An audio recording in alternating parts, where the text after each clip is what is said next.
në proceset ndaj presidentit Hashim Thaçi, Kadri Veselit, Jakub Krasniqit dhe Recep Selimit.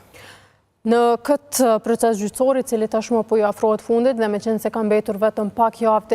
deri më 19 maj, kur edhe përfundon afati kryesor pra 3 mujor i dhomave të specializuara për ta shpallur aktgjykimin, por me mundësi që të vazhdohet edhe përtej 2 muajve shtesë, pra në rrethana të jashtëzakonshme, gjë e cila bëhet edhe pa marrë një vendim. I mjafton pra kryetarit të trupit gjykues Charles Smith që ta njoftoj kryetarin e gjykatës Ekaterina Trëndafillova se thjesht e kanë zgjatur afatin. Kemi edhe zhvillime nga paneli gjykues, sepse është gjyqtari zvicran Zhënall Metroj, i cili është njëri prej 3 gjyqtarëve që do ta marrë këtë vendim së bashku me Amerikanin Charles Smith dhe Gjermanin Christoph Barthe, për shkak që irlandezi Fergal Gainer është vetëm gjyqtar rezerv dhe si i tillë ka pasur pra këtë pozitë që nga fillimi, i cili ka aplikuar tashmë për punë në një institucion tjetër gjyqësor, në gjykatën penale ndërkombëtare, gjatë kohës sa po kryen kuvendimet së bashku me Smithin dhe po ashtu me gjyqtarin Gjerman Barthe për aktgjykimin e mandaj Thaçit, Veselit, Selimit dhe Krasniqit, dhe Zvicra është angazhuar në të gjitha shtetet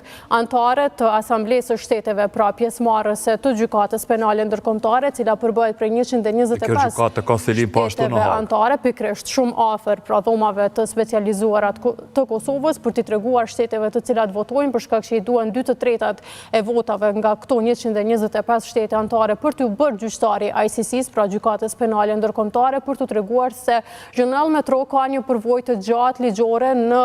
tradita të ndryshme të respektimit dhe të zbatimit në praktikë të drejtës penale ndërkombëtare, pa specifikuar sakt edhe angazhimin e tij të fundit në dhomat e specializuara të Kosovës. Mirë po ai tashmë ka qëndruar madje edhe në New York së bashku me anëtarë tjerë nga shteti zvicran për të kërkuar votat që të bëhet anëtar i kësaj gjykate, ndërkohë që po e përmend edhe një herë po kuvendon për vendimin më të madh të gjykatës speciale. Po, dhe kemi një çështje dëshmitarja, mbase e fundit në gjykatën speciale që do të dëshmoj, është e thirrur nga presidenti Thaçi, për cilin rast, jo për rastin e madh, por këtë tjetrin apo jo? Pikërisht, me qenë se kemi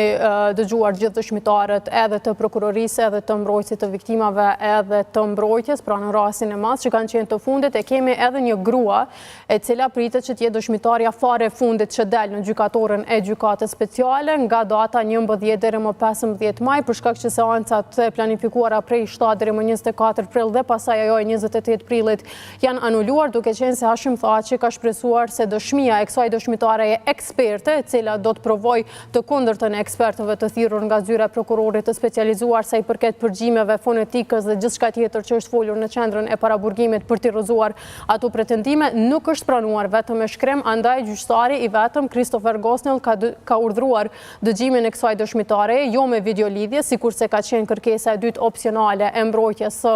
Hashim Thaçit, mirë po që të paraqitet fizikisht në dhomat e specializuara në javën e 11 majit, pavarësisht kundërshtimeve të shumta të prokurorisë që dëshmia e saj të mos pranohet fare, sepse ajo ka hedhur poshtë të gjitha pretendimet e prokurorisë dhe sipas tyre po e merr edhe rolin e gjyqtarit të vetëm për të vendosur krejtësisht për rastin. Pra, kjo dëshmitare do të dëshmojë me 11 maj të hënën tjetër, jo këtë hënë që vije. Java 11 majit është rezervuar vetëm për këtë dëshmitare dhe ajo përveç shëmbrojtjes së Hashim Thaçit, Sofi Menegon, e cila është avokatja kryesore e Thaçit në këtë proces, natyrisht se do të ketë edhe kundërpyetje nga ana e prokurorisë, të cilët që në fillim kanë paralajmëruar 3 orë kundërpyetje dhe kanë rezervuar të drejtën që të kërkojnë edhe kushtesë varësisht nga raportet që ajo do të paraqesë në gjykatore. Do të përcjellim nga afër gjitha zhvillimet në dhomat e specializuara të Kosovës me Selin në Hag të Holandës dhe tash flasim për çështje politike sërish apo jo? Dhe me qenë se pak më herët folëm për temat kryesore politike në vend, si dhe